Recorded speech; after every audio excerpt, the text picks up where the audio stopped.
Bom dia a todos. Que a doce paz do Divino Mestre Jesus possa nos envolver. Estamos dando início ao nosso trabalho sobre obsessão e desobsessão. E como de praxe, iniciamos sempre com a prece. Por isso, convidamos a todos nesse momento a fecharmos os olhos, a elevarmos os nossos pensamentos ao alto, que todos nós possamos agradecer. E a Ti, Senhor Jesus, Divino Amigo, Divino Portador da Graça e da Verdade, agradecidos somos por mais essa oportunidade de vida que nos concedes na manhã de hoje. Ajuda-nos, amigo maior, no nosso propósito. Permita aos Teus mensageiros de amor nos auxiliar nesse momento, nos inspirar e nos orientar na tarefinha de luz que Tu nos ofereces como oportunidade de aprendizado e de desenvolvimento. E assim me é chamado, confiantes na Tua presença entre nós, na Tua assistência incondicional, suplicamos o Teu consentimento para, em Teu nome, iniciarmos os nossos trabalhos da manhã de hoje. Que assim seja. E antes de iniciarmos, propriamente dito, a nossa temática, vamos ler um pequeno trecho do Evangelho segundo o Espiritismo, lá do capítulo 5, que tem como título Causas Atuais das Aflições. Nos diz o texto, começando lá no item 4. De duas espécies são as vicissitudes da vida, ou, se preferirem, promanam de duas fontes bem diferentes, que importa distinguir. Umas têm sua causa na vida presente, outras fora desta vida. Remontando-se à origem dos males terrestres, reconhecer-se-á que muitos são consequência natural do caráter e do proceder dos que os suportam. Quantos homens caem por sua própria culpa? Quantos são vítimas de sua imprevidência, de seu orgulho e de sua ambição? Quantos se arruinam por falta de ordem, de perseverança, pelo mau proceder, ou por não terem sabido limitar seus desejos? Quantas uniões desgraçadas, porque resultaram de um cálculo de interesse ou de vaidade, e nas quais o coração não tomou parte alguma. Quantas dissensões e funestas disputas se teriam evitado com um pouco de moderação e menos suscetibilidade. Quantas doenças e enfermidades decorrem da intemperança e dos excessos de todo gênero. Quantos pais são infelizes com seus filhos, porque não lhes combateram desde o princípio as más tendências, por falta ou indiferença. Deixaram que neles se desenvolvessem os germes do orgulho, do egoísmo e da tola vaidade, que se produzem à secura do coração. Depois, mais tarde, quando colhem o que semearam, admiram-se e se afligem da falta de deferência que são tratados e da ingratidão deles. Interroguem friamente suas consequências todos os que são feridos no coração pelas vicissitudes e decepções da vida. Remontem passo a passo a origem dos males que os torturam e verifiquem se, as mais das vezes, não poderiam dizer: se eu não tivesse feito ou deixado de fazer tal coisa, não estaria em semelhantes condições. A quem então há de o homem responsabilizar por todas essas aflições, senão a si mesmo? O homem, pois, em grande número de casos, é o causador de seus próprios infortúnios, mas, em vez de reconhecê-lo, acha mais simples, menos humilhante para a sua vaidade, acusar a sorte, a previdência, a má fortuna, a má estrela, ao passo que a má estrela é apenas a sua incúria. Os males dessa natureza fornecem, indubitavelmente, um notável contingente ao cômputo das vicissitudes da vida. O homem as evitará quando trabalhar por se melhorar moralmente, tanto quanto intelectualmente. Palavras que está lá no capítulo 5 do Evangelho segundo o Espiritismo, tratando das causas atuais das aflições que deixamos para a nossa reflexão inicial. Muito bem. E começando a nossa fala a respeito da obsessão, queremos lembrar do ponto que a obsessão é condição sintônica, ou seja, é uma realidade, que a obsessão nada mais é do que uma realidade de sintonia que experimentamos e alimentamos dentro do nosso interior.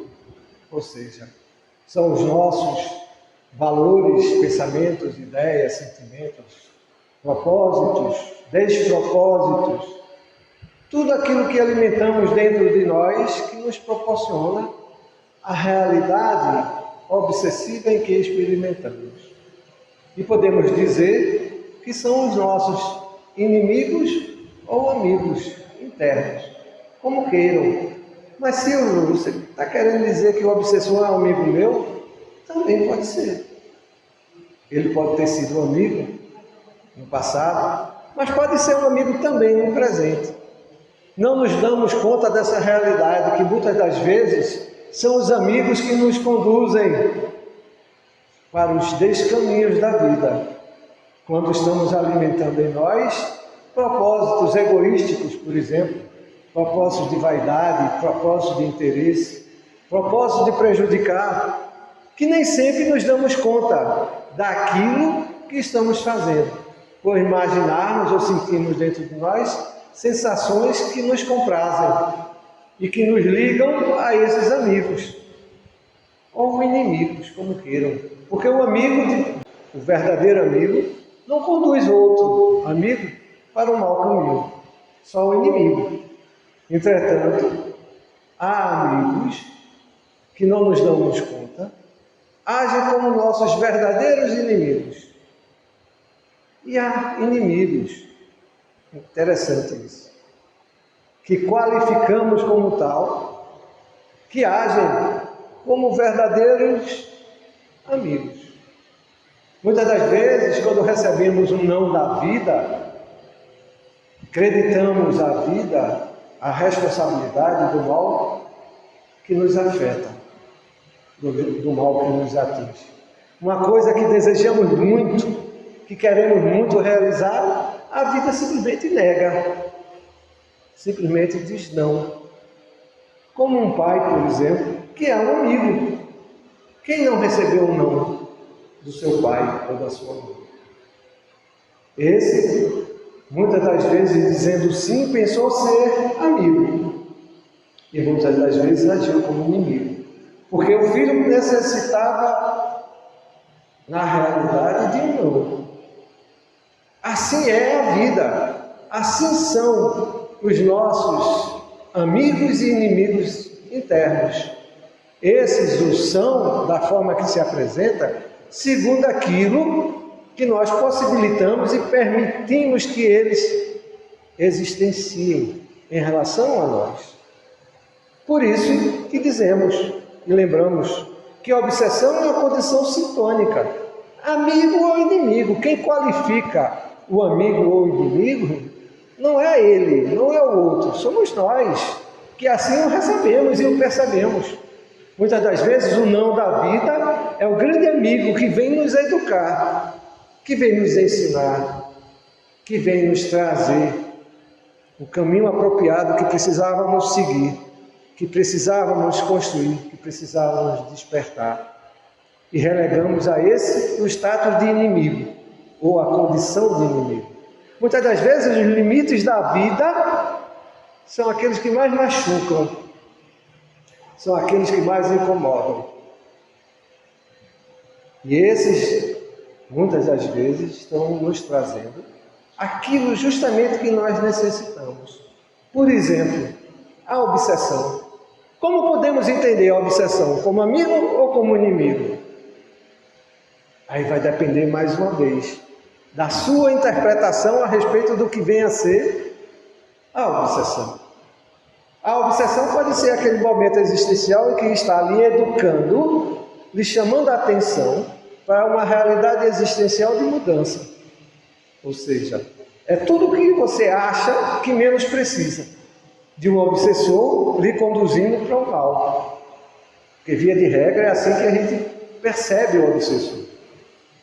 O que está nos conduzindo para um lugar que a gente não quer, ou para um lugar bom. Mas muitas das vezes aquele obsessor que nos leva para a mesa de um bar não está agindo como amigo, está agindo como inimigo, porque tudo que menos precisamos é ir para a mesa de um bar. Mas muitos se comprazem em tal situação. E mais um copo, e mais outro, e mais um. E esse mais um nunca acaba. É assim que os nossos irmãos alcoólatras convivem com os seus amigos, tendo neles verdadeiros amigos, quando na realidade não são. Então, dependendo da forma que você compreende e entende a obsessão pode ser sua amiga. Se você quiser aprender a lição que a obsessão lhe traz para a sua vida, para o despertar, para o compreender da realidade espiritual, é a condição sintônica que nós temos invariavelmente, e não podemos definir de outra maneira o que seja a obsessão, a maneira com que nós percebemos o mundo espiritual. Porque o mundo espiritual é algo que interage a todos os instantes com nossas realidades, com nossas vidas. Só que só percebemos do mundo espiritual aquilo que somos capazes de alcançar, de perceber, de conceber. E os nossos irmãos, a quem denominamos de obsessores, são aqueles que invariavelmente permitimos que de nós se aproximem. Sejam eles amigos ou inimigos, como você queira qualificá-los. Porque é o mundo espiritual que está ligado a você. É o mundo espiritual que você interexiste a todo instante. O mundo espiritual é um continuar da vida material. A vida material não existiria sem a vida espiritual. Por outro lado, a vida espiritual existe independente da vida material. Portanto, essa é uma consequência dessa outra. E é isso que nos falta compreender, para podermos formularmos o entendimento apropriado do que vem a ser o tratamento das obsessões. As obsessões é nada mais, nada menos do que o chamamento, que segundo o seu entendimento e sua compreensão de vida, valores alimentados dentro da sua existência interiormente, possam lhe dar e proporcionar a realidade do despertar. Isso é, se assim você for optar. Entretanto, nem todos nós assim concebemos e alimentamos em nós o egoísmo e a vaidade, imaginando muitas das vezes serem esses grandes amigos, porque satisfaz a mim, porque me destaca, porque me proporciona a supremacia do eu, e a vaidade me engrandece, me proporciona a condição de supervalorização do que eu sou. E assim denominamos de amigos aqueles com quem nos elogiam invariavelmente, que assumem nós, ou para nós, proporções e condições de reconhecimento que muitas das vezes são totalmente desnecessárias. Qual a necessidade que tem uma criatura de ser valorizada ou supervalorizada naquilo que ele já é? Se você já é, porque você já tem aquela condição. E é aí que o amigo, entre aspas, não é amigo. Porque se você já detém tal situação, e ele instiga em você o egoísmo e a vaidade, não é a postura de um verdadeiro amigo. Posso até fazer sem pretensões maiores, mas de verdade não é uma condição que você se apercebe. É uma condição que você convive e que alimenta e que não entende. Que aí você é que permite ao seu obsessor de se aproximar e fazer de você aquilo que ele gostaria que você fizesse, invariavelmente daquilo que nós não precisamos. Nós alimentamos dentro de nós o egoísmo e a vaidade porque amamos demais a nossa imagem. Para Narciso, tudo que é de espelho é perfeito. Não é assim? É assim que nós agimos, igual a Narciso, diante do espelho. A perfeição da beleza, que é tudo o que a gente menos necessita, que é tudo o que a gente menos é, que é tudo aquilo que a gente precisa compreender, porque o espelho é para refletir a nossa realidade, e não aquilo que nós imaginamos que somos. Jesus nos ensinou, está lá em Mateus capítulo 22, versículo 39, amar o próximo como a nós mesmos. E muitos nesse momento imaginam que a cura da vaidade é a negação de si próprio, porque eu devo acreditar ao outro aquilo que eu desejo para mim. E há um engano nessa parte de interpretação. Quando Jesus nos sugere amar o próximo como a nós mesmos, é em primeira instância que você se ame, que você se respeite, mas que sobretudo você se reconheça e se entenda como realidade existencial que você é, não daquilo que os outros dizem que você seja, daquilo que você realmente experimenta, e não necessariamente daquilo que você gostaria que fosse. Amar o próximo é o reconhecimento nos outros daquilo que você é. Porque quando xingamos e nos referimos negativamente a alguém, estamos, via de regra, reconhecendo erros que ainda nos tocam.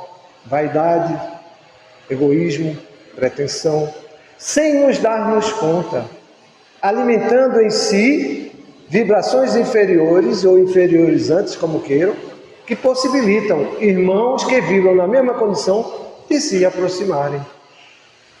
É isso que Jesus tenta nos ensinar. Nós somos seres coletivos, não porque vivemos em aglomerados, não porque estamos num contingente existencial de criaturas, não. Nós somos seres coletivos porque estamos ligados literalmente um ao outro. Nós dependemos um do outro. O outro é o exercício das realidades e possibilidades que cada um detém de desenvolvimento.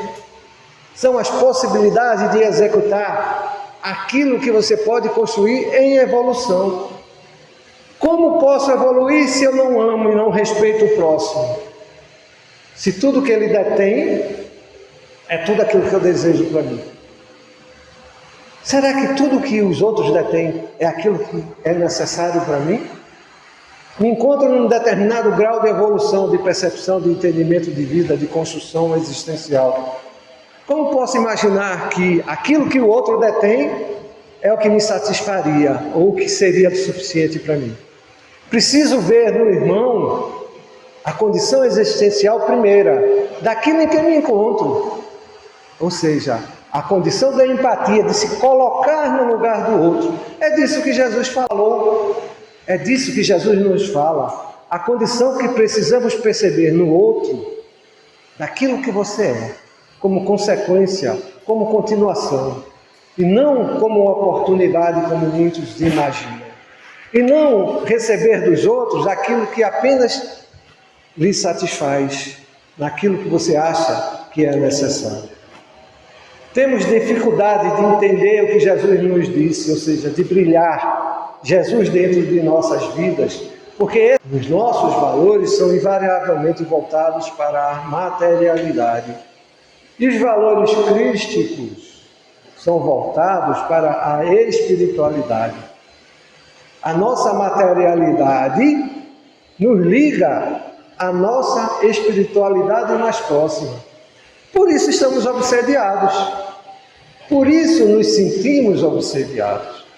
Porque a espiritualidade que vibra na minha consciência é aquela que me é possível perceber do mundo espiritual. Se é um obsessor que está ligado a mim, é porque estou vibrando naquela sintonia, porque estou naquela condição sintônica, porque alimenta em mim valores semelhantes a que ele detém.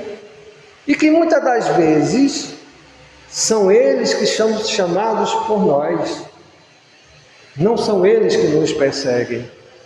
Porque eles, para poderem de nós se aproximarem, precisam encontrar em nós a condição necessária.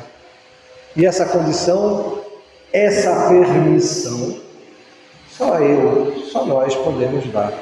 Por isso temos tanta dificuldade de brilhar Jesus dentro de nós. E Jesus já nos ensinou: brilhe a vossa luz. Faça existir aquilo de bom que há em você, das possibilidades existenciais, daquilo que a divindade colocou dentro de cada um para existir, para crescer, para desenvolver, para evoluir. Mas nós, via de regra, estamos voltados para a nossa materialidade. O meu carro, minha casa, o meu trabalho, nada de errado nisso. E ninguém aqui está querendo sugerir que se esqueça esses valores, pelo contrário, mas que possamos nós dar a esses valores o valor que eles têm. Valores de meio e não de fim. Valores que são pertinentes a consequências. O que é consequência? A consequência do existir. Que eles são objetos e não o fim da caminhada. São apenas um meio de uma jornada que me permite experimentar para que eu atinja um fim maior. Ora, se nesse meio, nesse transitar existencial, alimenta em mim essencialmente valores egoísticos e de vaidade, voltado para a condição do poder, ter e de não ser, ou seja, quando temos, na verdade estamos sendo, mas sendo aquilo que podemos ter. Não sei se me entendem. Aquilo que somos, quando alimentamos a materialidade, nos identifica essencialmente a materialidade que desejamos em nós. Ou seja, estamos sendo igual a valores materiais. Por isso, muitos dos irmãos espirituais estão ligados a nós. Porque, segundo a condição sintônica, encontram em nós as possibilidades de alimentarem sentimentos e valores semelhantes ao que eles desejam. Assim é a vida, assim é a condição vibracional anterior. Alimentamos e experimentamos dentro de nós aquilo que nos apraz e atraímos à espiritualidade que está mais próxima de nós. Mas se o anjo da guarda, porque ele não vem a nós nos avisar, ele vem. Ele está juntinho de cada um de nós. Nesse exato momento, Jesus se faz representar para cada um, por cada um dos seus representantes, junto de nós. Mas se quando a gente chega na hora da prece inicial, a gente alimenta as preocupações, o medo, o anseio, o receio, a dúvida, como é que o anjo de guarda vai poder chegar junto de nós e transmitir para nós as vibrações de amor que nós precisamos? Quando estamos orando, estamos dizendo: meu Jesus, me livre desse obsessor, por exemplo. Estamos vibrando muito mais na direção do obsessor do que de Jesus. É o obsessor que me livre, não é Jesus. De Jesus eu só desejo o favor de livrar-me do obsessor. E quando Jesus nos ensina a amar o próximo como a nós mesmos, está nos sugerindo que a esse próximo, que também é nosso obsessor, nós o amemos. Mas Silvio, como posso amar aquele a quem me faz mal, aquele que me instiga, aquele que me prejudica? Compreendendo essencialmente que ele se encontra naquela condição possibilitada inicialmente por você, que é você, ou somos nós, o primeiro e maior inimigo interno de nós mesmos. Quando não nos trabalhamos, quando não nos esclarecemos, quando não estudamos, quando não conseguimos ver que nós somos os próximos, ou o próximo, dos nossos próximos. Não é o próximo que é meu próximo, eu também sou próximo dos outros também. Ou seja, estamos todos interligados, estamos todos ligados, por isso somos seres coletivos, porque em tudo existe a ligação da condição existencial. Só os valores crísticos poderão proporcionar a liberdade espiritual à humanidade. Mas se isso parece um pouco pretensioso, como você pode dizer, como se pode sugerir que só os valores de Jesus Cristo é que proporcionará a liberdade? Há muitas escolas de pensamento, há muitas filosofias, há muitas religiões, e isso é um fato. Mas analisemos se todas essas religiões não se assemelham ou refletem simplesmente valores idênticos aos valores crísticos. É isso, e é disso que Jesus falou. E é disso que os Espíritos nos chamam a atenção. Precisamos nos alimentar de valores, pensamentos e ideias, de valores crísticos, se quisermos nos diferenciarmos dos nossos amigos ou inimigos internos. Vai depender da qualificação que nós o denominemos. O medo, esse é o principal, ou uma das principais causas que paralisa nosso crescimento espiritual. Não sabemos, não temos ideia do que é o mundo espiritual, porque simplesmente não conhecemos. Só se tem medo daquilo que não conhece. Só se tem medo do obsessor porque não se conhece quem é o obsessor. Por isso que o tratamento da obsessão começa invariavelmente pelo esclarecimento. Sem a informação apropriada, sem a informação devida, não iremos nos tratar. Por isso Jesus dizia, quando curava cada um, vais e não peques mais, vais e de ordinário não voltes a pecar, ou seja, não voltes a cometer os mesmos erros. Jesus não podia fazer ou trazer as informações espirituais que a doutrina dos Espíritos nos traz simplesmente porque nós não seríamos capazes de assimilar tais informações, tais orientações. Hoje mais esclarecido, mais desenvolvido, pelo menos intelectualmente, fomos capazes de compreender e assimilar o Consolador prometido. E foi isso que Jesus nos prometeu. Um Consolador prometido para conseguirmos alcançar o entendimento, não de novas verdades, mas o que Ele nos trouxe desde o início. Da falta de conhecimento, da falta de esclarecimento, que é o nosso principal e primeiro inimigo, ou seja, é aquilo que está dentro de nós que nos proporciona e ocasiona todas as realidades existenciais, sobretudo a obsessão.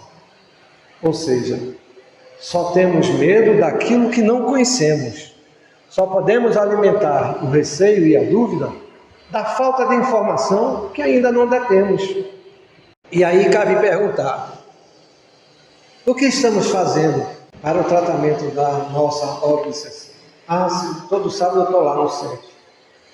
Como passe, assisto palestra. Mas estamos procurando as informações que a doutrina nos traz a respeito dessa realidade, porque, na verdade, é isso que vai nos libertar. Aqui, no máximo, que a gente vai poder é dar um indicativo, dar uma orientação, dar uma informação a respeito do que se deve fazer. O passe é apenas um alívio imediato dos sintomas que está se sentindo. A espiritualidade protetora está aqui nos ajudando, nos auxiliando a cada um. Mas as sensações e as percepções inferiores, essa nós vamos continuar sentindo quando sairmos do portão para fora e passarmos a alimentar os mesmos pensamentos e ideias que nos trouxe aqui. Ou seja, é aquilo que alimentamos dentro de nós, a nossa sintonia, a nossa percepção, que faz com que sintamos as realidades que experimentamos em forma de incômodos, em forma de dúvidas, em forma de medo, do mundo espiritual, que está ligado a nós, que não é algo distante, que não é algo separado de nós, que está literalmente ligado a cada um de nós como continuação do nosso existir. E é isso que nós precisamos compreender. Nosso medo cria uma mediocridade espiritual estarrecedora para as nossas vidas. Silvio, você está sendo injusto. O medo é a maneira que eu tenho para me defender, para me preservar de uma realidade, de uma condição negativa inferior. E ele o é também. No primeiro momento, o despertar através do medo proporciona a você ou a nós a condição da defesa. Porque o medo é também, essencialmente, o sintoma de defesa. O medo não é uma questão totalmente negativa, não. Pelo contrário, é o despertar, é o tocar da sineta também de que algo está errado e que você precisa se preservar. Mas quando eu me alimento desse medo, quando eu vivencio e experimento continuadamente o sentimento desse medo, estou criando para mim, em torno de mim, uma realidade existencial inferiorizante que podemos denominar de mediocridade. Por que mediocridade? Porque o que deveria servir para me despertar para uma realidade existencial, para um mundo maior, está me servindo para me afastar dele. E tudo que é mediano é medíocre. A própria definição diz isso. Não somos nós, é o dicionário. É só procurar lá e nós vamos ver a definição de mediocridade. Mediocridade é essencialmente a coisa que é mediana. Não, eu vou lá no centro, tomo uns passes, assisto umas palestras, tomo água fluidificada, passo na maca e volto para a minha realidade a fazer as mesmas coisas que sempre fiz. Mas o obsessor não me deixa, já fui no centro 10 vezes, 200 vezes. Entrei até num curso de desenvolvimento mediúnico, mas a mediunidade não me acontece. Os espíritos protetores não se comunicam comigo.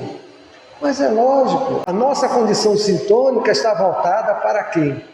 Para a espiritualidade inferiorizante. O médium que precisa e quer dar boas comunicações, precisa, antes de mais nada, se esclarecer, se informar, se inteirar, saber o significado da mediunidade e da sintonia que se encontra, porque mediunidade, antes de mais nada, condição sintônica. Mas se não é a obsessão que é condição sintônica, mas a mediunidade também é uma condição sintônica. Você só vai conseguir interagir com o mundo espiritual que está ligado segundo a sua condição sintônica, segundo a nossa condição sintônica, segundo aquilo ou aqueles com quem sintonizamos. Por isso realizamos e experimentamos uma realidade obsessiva, porque a nossa condição sintônica está voltada para a condição espiritual inferiorizante. Precisamos aprender a amar, o amor incondicional, que só o Criador pode nos dar. Não é o que os outros podem nos dar. Não é porque o semelhante é nosso irmão que esse já detenha a condição de amar. Esse tem uma condição semelhante à nossa. Nós precisamos aprender a informação maior do significado da palavra amor para podermos vislumbrar o existenciar, o experimentar desse significado. Porque, do contrário, vamos estar essencialmente alimentando em nós cada vez mais as nossas condições obsessivas. É a nossa condição de amar, a condição sintônica a se desenvolver para proporcionarmos a nós mesmos a condição da verdadeira cura ou do tratamento das nossas obsessões, ou do nosso desenvolvimento mediúnico. Não esperem desenvolver mediunidade sem esclarecimento.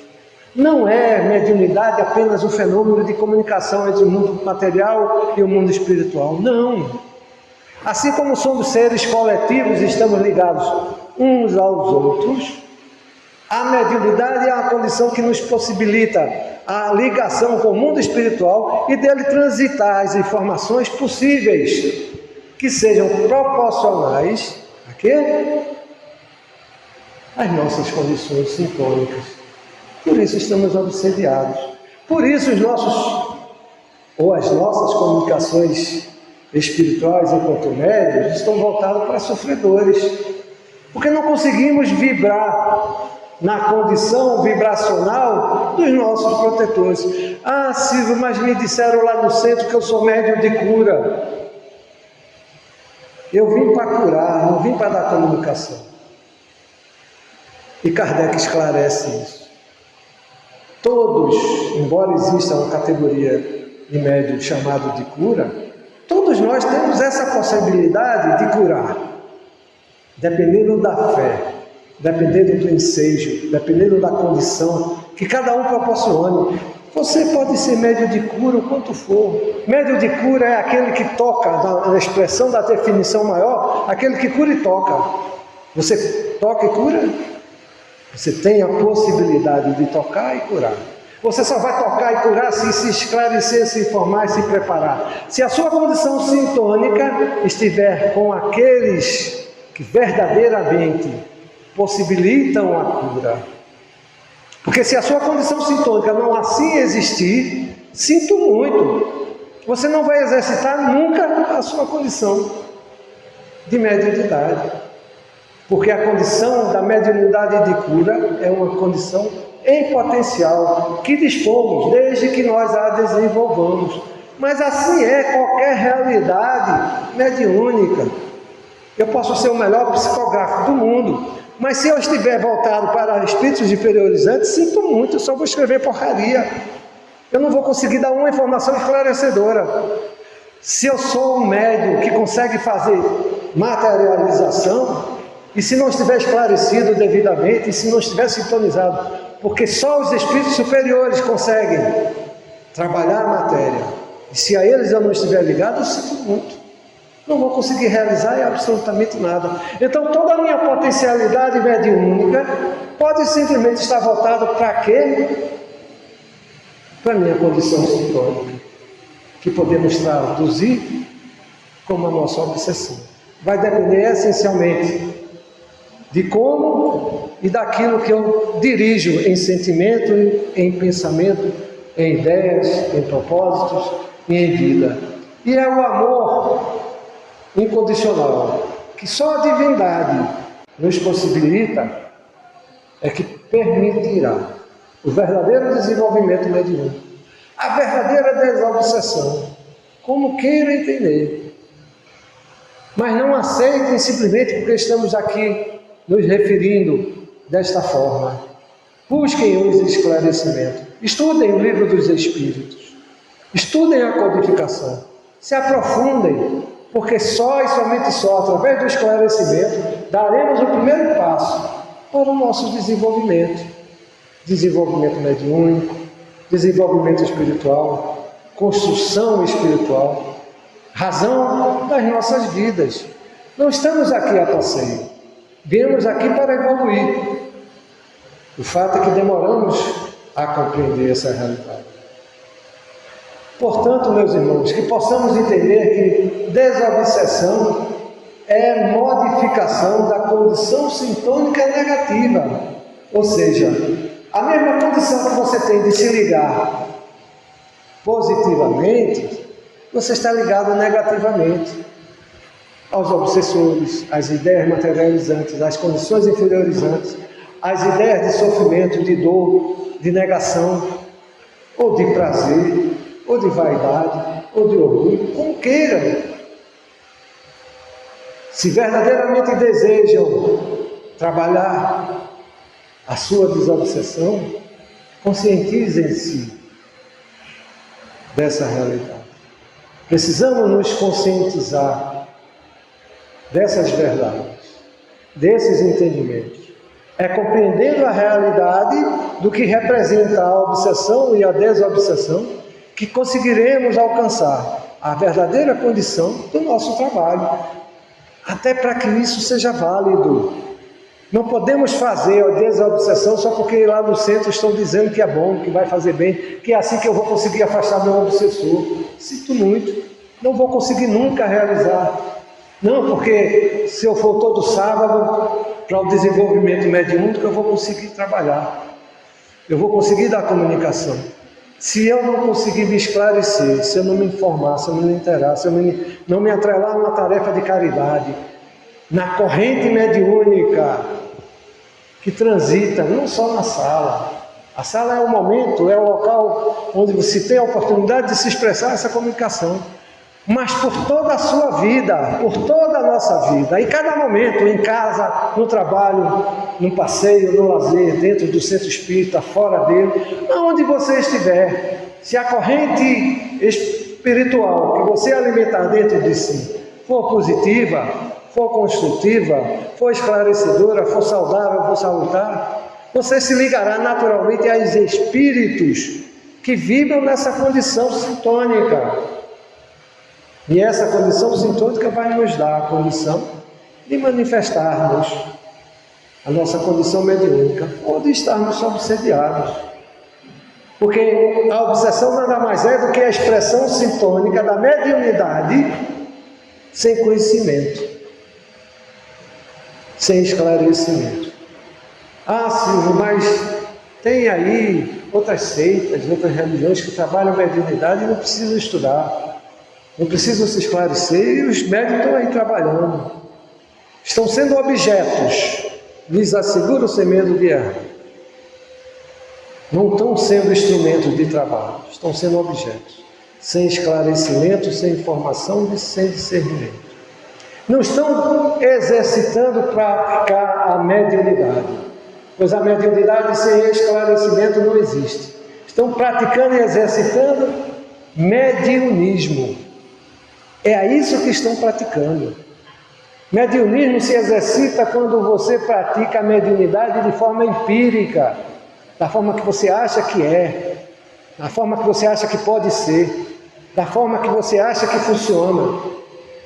Mediunidade verdadeiramente evoluída e desenvolvida só com Jesus, porque foi o único, a única escola em toda a história contemporânea, procure outra, que de forma tão simples, tão esclarecedora, trouxe todas as informações pertinentes à realidade mediúnica, de forma que lhe esclareça, de forma que lhe dê a liberdade interior que você precisa, que nós precisamos experimentar e existenciar em nossas vidas.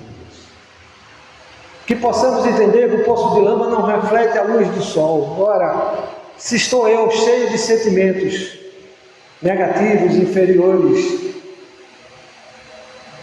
interesseiros, inferiorizantes, materializantes, como posso eu refletir a luz? Como posso eu transmitir qualquer reflexo que seja construtivo, que seja positivo? Porque a lama não consegue transmitir, nem refletir a luz do sol. É uma lei física que precisamos ter consciência a esse respeito. O lago agitado não retrata as imagens das estrelas. Já pararam para ver as ondas agitadas? Seja do lago, seja do mar, seja do rio. Não reflete coisa alguma. A nossa agitação interior, o nosso anseio, as nossas preocupações, não vão nos levar a lugar nenhum, a refletir coisa nenhuma. Precisamos nos acerenar, precisamos nos acalmar, precisamos nos interiorizar, precisamos sintonizar com vibrações que nos traduzam a realidade de harmonia, porque é assim que vibra a espiritualidade protetora e esclarecedora. Mas tudo isso é se nós quisermos tratarmos a nossa condição obsessiva, se nós quisermos trabalhar a nossa condição de evolução mediúnica. Se a beleza e a claridade fizerem parte de nossa vida, refletiremos a claridade e o belo. E não vamos conseguir transmitir ou refletir a claridade e o belo sem estudar, sem conhecer, sem ter os informes necessários, pelo menos que a doutrina dos Espíritos nos propõe, que é a ampliação e o esclarecimento daquilo que Jesus nos trouxe há 2000 anos atrás, que até hoje não entendemos, não alcançamos, não concebemos, porque é algo que transcende. E é a isso que ela nos conduz, a uma realidade espiritual maior, que é o nosso destino, a todos invariavelmente, mas que só acontecerá, e somente só, na medida que eu buscar, na medida que eu me permitir transcender a realidade material do poço de lama ou do lago agitado. Muita paz para todos. Estamos chegando no final. E como no início, vamos convidar a todos a fecharmos os olhos, que possamos mentalizarmos a doce figura do Divino Mestre Jesus, bem juntinho aqui de nós. E por tudo isso, Mestre Divino, te damos graças.